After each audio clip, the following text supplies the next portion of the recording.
Қайырлы күн, сіздермен бірге мен Гүлмира Қарасай, қаржылық істер бойынша 13 жылдық тәжірибесі бар заңгермін. Және бүгін мен сіздерге кредитті төлемесең не болады? Вот мен төлей алмай қалдым кредитті, банк маған не істей алады деген сұрақтың жауабын беремін. Алдымен менің YouTube каналыма подписаться кнопкасын басып тіркеліп алыңыздар. Қазақстан Республикасының банктер және банк қызметі туралы заңында борышкер кредитті төлей алмаған жағдайда банктың қандай құқығы бар екені көрсетілген. Сонымен қатар, сіз кредитті төлей алмасаңыз, тек қана банктың құқығы ғана емес, сіздің де құқығыңыз бар екенін ұмытпаңыз. Егер сіз кредитті төлей алмасаңыз, банк сізге ең алдымен 30 күн ішінде сіздің просрочный қарызыңыз бар екенін хабарлауы тиіс. Ол SMS түрінде болуы мүмкін, немесе хат түрінде болуы мүмкін, немесе сізге қоңырау шалып осыны хабарлауы мүмкін. Егер сіз қоңырауға дер кезінде жауап бермесеңіз, банк сіздің таныстарыңызға қоңырау шалып, осындай қарызы бар, сол қарызды жабу керектігі туралы оған жеткізіңіз деп хабарлауы мүмкін. Егер де сіз шынымен де мүлдем телефонға жауап бермей, немесе сіздің таныстарыңыз, туыстарыңыз ешкім телефонға жауап бермеген жағдайда, банк бұл істі коллекторға жіберуі мүмкін. Және коллектор сіздің жұмыс орныңызға немесе тіркелген мекен жайыңызға келіп, сізбен кездесуге де құқылы. Әрі қарай не істейді? Екінші, бұл пеня қосылуы мүмкін. Және сізге қоңырау шалып, сіздің просроченный қарызыңыз бар екенін хабарлаған кезде, коллектор оның үстіне 0,5% пеня қосылып жатқанын хабарлайды. Бұл қалай? Сіз мысалға ай сайын 50 мың теңге төлейтін болсаңыз, оны бір күн кешіктірсеңіз, осы 50 мыңды 0,5-ке көбейтіңіз. Міне, бұл сума сіздің қарызды кешіктіргеніңіз үшін әрбір күнге қосылатын пеня болып табылады.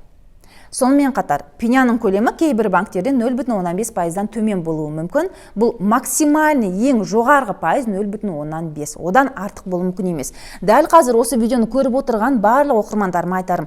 Банктың қарыз беру, кредит беру шартын ашыңыздар, және ол жерде пеняның көлемін тексеріңіздер. Егер пеняның көлемі 0,15%-дан жоғары болса, демек бұл келісім шарт заңға сай емес деген сөз. Мұндай жағдайда сіз ұлттық банкке шағымданып, бұл келісім шартты сот арқылы жарамсыз деп тануыңызға болады. Әрі қарай кредитті төлемесеңіз не істей алады? Сізге бірнеше ай қоңырау шалуы мүмкін. Немесе тіпті бірнеше айға жеткізбей ақ, олар сіздің шотыңызға арест қою мүмкін. Бұл қалай? Бұрын олай емес еді ғой. Себебі бұрын бізде заң басқа болды. Сіз қарызды, кредитті төлемеген жағдайда банктың, коллектордың алдында мынадай екі жол бар. Біріншісі сот арқылы өндіріп алу. Екіншісі нотариустың атқарушылық жазбасы арқылы шотыңызға арест қойып өндіріп алу. Сот арқылы өндіретін болса, коллектор немесе банктың юристі сіздің артыңыздан 2-3 ай жүгіреді. Ал егер нотариустың атқарушылық жазбасы арқылы өндіретін болса, бұл атқарушылық жазба небәрі бір аптаның ішінде шығуы мүмкін, және сіздің шотыңызға арест қойылуы мүмкін. Мынаған назар аударыңыз. Егер банк істі коллекторға беріп, коллектор сізден қарызды өндіру үшін әрекет етіп жатқан болса, және банк қарызды коллекторға уақытша қарызды өндіру үшін берген болса, бұл жерде банк сізді өздігінен сотқа бере алмайды. Яғни әрі банк, әрі коллектор екеуі екі жақтан сізді мазалай алмайды. Іс коллекторға берілді ме, әрі қарай онымен коллектор айналысады. Және мынаған назар аударыңыз. Қазір пеняны сізге 90 күнге дейін қосалады. Жоғарыда айттым ғой, 0,15% пеня қосылуы мүмкін әрбір күн үшін просроченный қарыздың үстіне деп. Ол пеня тек қана 90 күнге дейін қосылады. Ал енді әрі қарай сіз просрочкаға кеткен жағдайда сіздің қандай құқығыңыз бар екенін түсіндіргім келеді. Окей, банк коллекторға беруі мүмкін, қоңырау шалуы мүмкін, 30 күн ішінде сізге кредитіңіз төленбегенін хабарлау керек, пеня қосуы мүмкін, сотқа беруі мүмкін, немесе нотариустен атқарушылық жазба шығарып арест шығаруы мүмкін. Шотыңызға просто арест қойып қоюы мүмкін, және сіз ол қарызды төлеуге мәжбүр боласыз. Және жалақыңыздан 50% ұстауы мүмкін. Ал сіздің қандай құқығыңыз бар? Достар, бұл туралы заңда нақты жазылған. Қарыз кредитті төлей алмай қалған жағдайда банктен қашпаңыздар, керісінше банктың менеджермен сөйлесіп, немесе ісіңіз коллекторға өтіп кетсе, коллектормен сөйлесіп, ымыраға келіп, татуласып, қарыздың көлемін, хотя бы пеняны алып тастауға қадам жасаңыздар. Пеняны алып тастау деген не? Сіз банктен қарыз алғанда сізде негізгі борыш бар, основной долг. Оның үстіне қосылатын сыйақы бар, банктың пайызы, сізден көретін пайдасы. Ал енді осы екеуін дер кезінде ай сайын төлемеген кезде оның үстіне пеня қосылады. Міне осы пеняны алып тастауға мүмкіндік бар. Егер сіз өзіңіздің ситуацияңызды түсіндіріп, А4 параққа жақсы бір өте сауатты түрде өтініш жазатын болсаңыз, кредитті не үшін төлей алмай қалдыңыз, неліктен, қандай қиын қиын жағдай болды, қандай қаржылық тапшылық болды, осының барлығын түсіндіріп өтінішке жазатын болсаңыз және оған дәлелдемелерді тіркейтін болсаңыз, көптеген банктер үстіне қосылған пеняның тіпті 80-90% алып тастауы мүмкін. Бұл сіздің жазған өтінішіңізге байланысты, әрине пеняның көлеміне де байланысты. Сондықтан мұны жіберіп алмаңыздар. Егер сіздің просроченный қарызыңыз бар болса, міндетті түрде банкке өтініш жазып, осы қарыздың көлемін азайтуға қадам жасаңыздар. Әрі қарай тағы не істеуге болады?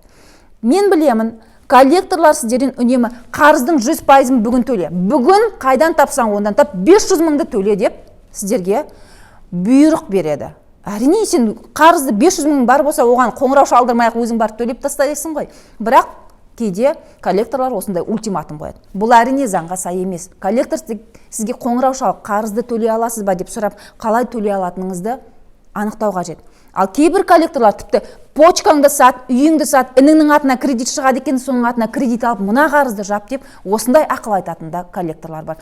Егер осындай өрескел заңды бұзатын коллекторлар болса, сізге психологиялық тұрғыда әсер етіп, сіздің соншалықты денсаулығыңыздың төмендеуіне, давлениенің көтерілуіне, түсуіне, немесе сіз одан кейін бір күйзеліске ұшырауға коллекторлар осындай сөздермен әсер ететін болса, мұндай әңгімені бірден диктофонға жаздырып алыңыздар.